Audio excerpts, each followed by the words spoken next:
This is not the internet. This is the metaverse. Hello pioneers. Today we're going to take a look at the newly released roadmap version 2 from PyCore team. Back in October we received version 1 of the roadmap, which, let's face it, that was more of a history lesson than a roadmap, but it was, at least it was a good indication that we would actually get the roadmap in December. We were told that while the roadmap will not present a timeline for the open mainnet, which is, that's to be expected, and that it only contained milestones, which meant, well, I took that to mean that we wouldn't actually see any timelines at all.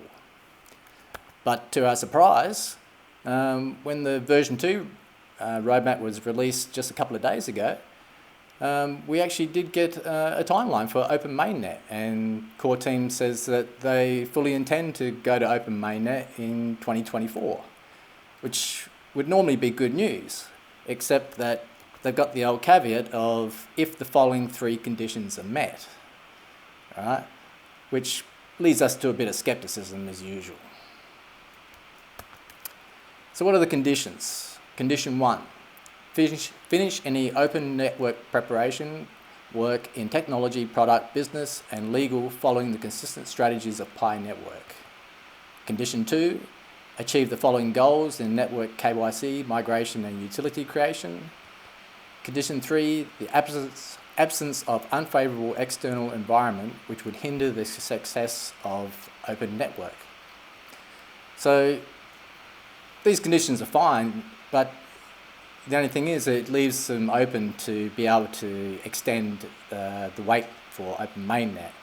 And if we know core team from previous things, I think we're all kind of expecting this to happen. So even though they've announced that it's going to be open mainnet, or it's their intention to release open mainnet in 2024, I don't think any of us are really expecting that to happen.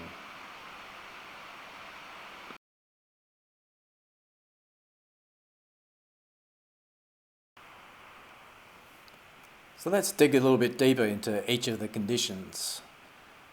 Condition 1, finish any open network preparation work. Alright, so this is all the work that is primarily done by core team. Right, so finishing the KYC process, making new apps, all that type of thing. Right, so it's stuff that's out of our control. Right. Now, this work to be done by the core team, they're saying that they're fully on track to fulfill this condition. Right? So that's a good thing.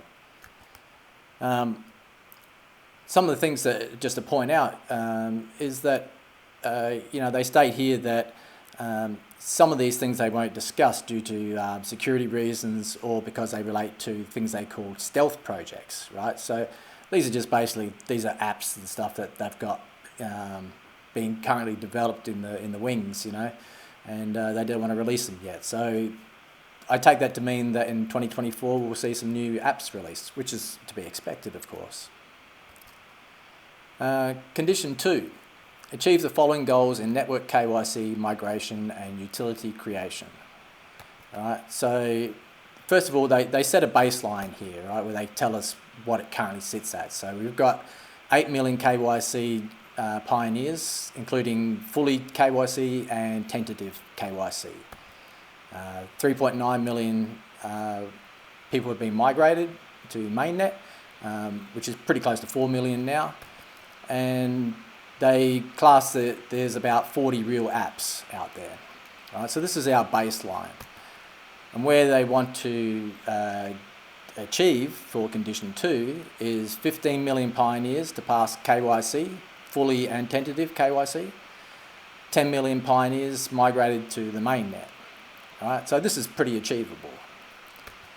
Back in February, in my video there leading up to Pi Day, I actually said about this 10 million figure. I thought that was a reasonable figure for the amount of people to be migrated before we'd even consider open mainnet. So it was nice to get that right. For utility, they want to go from 40 real Pi apps to 100 Pi apps. Right? Now, this 40 number is, is a bit of a disappointment, really, because back when I had this PyLinks app, I had about 93 apps on there, right? And a lot longer before that, this is just a list of URLs I had for all the Pi apps, and easily half of these are no longer in operation, right? So you could say that, and 93 isn't even the amount of apps out there, but you can see that, you know, we've gone from 93 down to 40 purely just because we're in closed mainnet, and we all know that. So it's a real disappointment, this 40 number.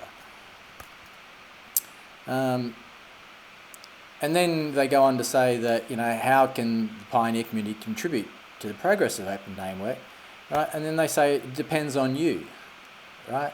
And I don't really like this type of stuff because, you know, they're putting the blame on us when we built all the apps, right? But it's all these delays and not being able to have Pi value and everything that is stopping us from progressing on this stuff. Condition 2 has also, they say about having to get us again. Can you get pioneers to join, re-engage, apply, validate? And all this stuff is leading us back onto us again, you know, where it's like, well, you know, we've been doing the work, we've been trying to, you know, but other factors have been coming into play.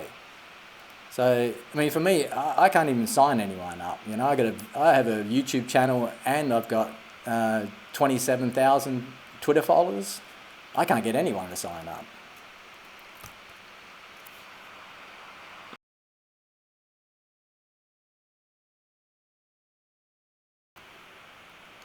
Condition 3, the absence of an unfavourable external environment which would hinder the success of Open Network.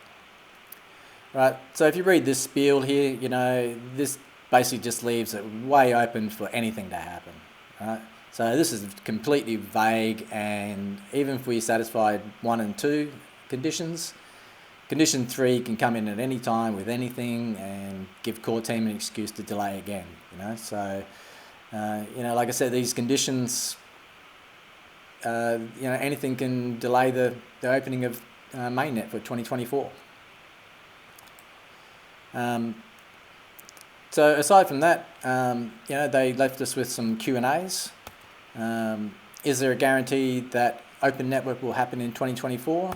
Again, there's no such guarantee, right? So they're setting you up for bad news, I think.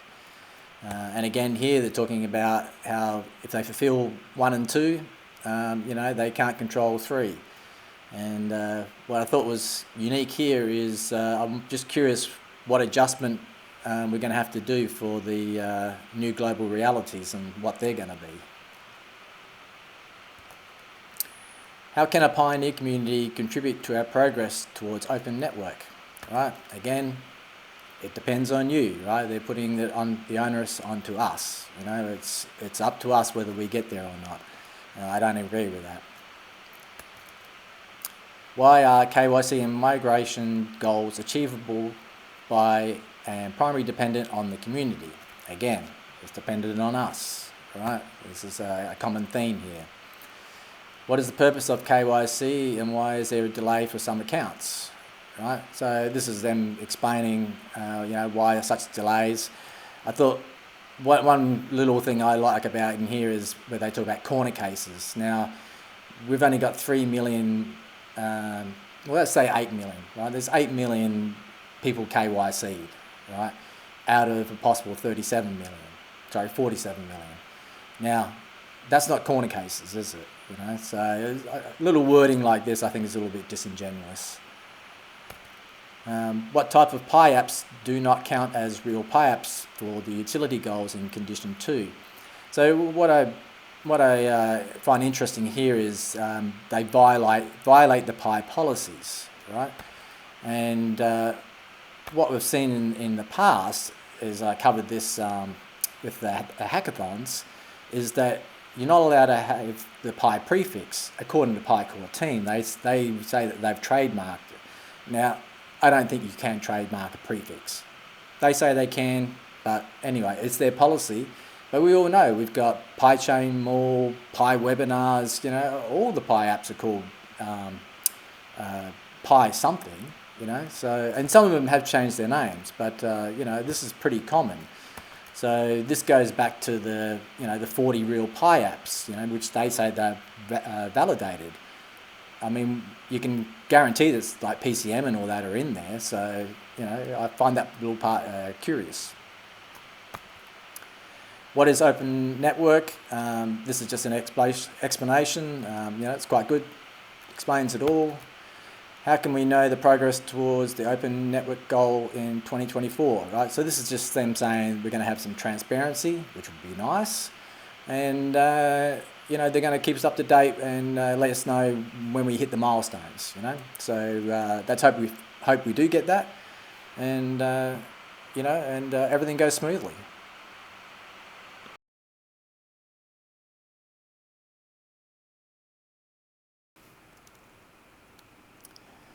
So that's it for the release of the Roadmap V2. Right? I just thought I'd leave you with this last little bit. I thought was quite funny. How the core team knows that this announcement will be met with jubilation and excitement. Right? Now, this is what we call classic show don't tell. In people who write novels. Where you're supposed to just tell people the information and not tell them how they feel about the information. But apparently the core team knows that we're all excited and jubilant about this. So personally, I don't know anyone that was in my circle of friends, especially those in the temple. But that was quite funny, I thought. That's it for the coverage of the roadmap. Right? It's something. There's a lot of stuff there. At least they said that they were going to do their best to release Open Mainnet in 2024. That's a year away, so we'll see by the end of 2024 and see what happens. Right? Hopefully, Pi Day is a lot more exciting than it was last year, where we got absolutely nothing.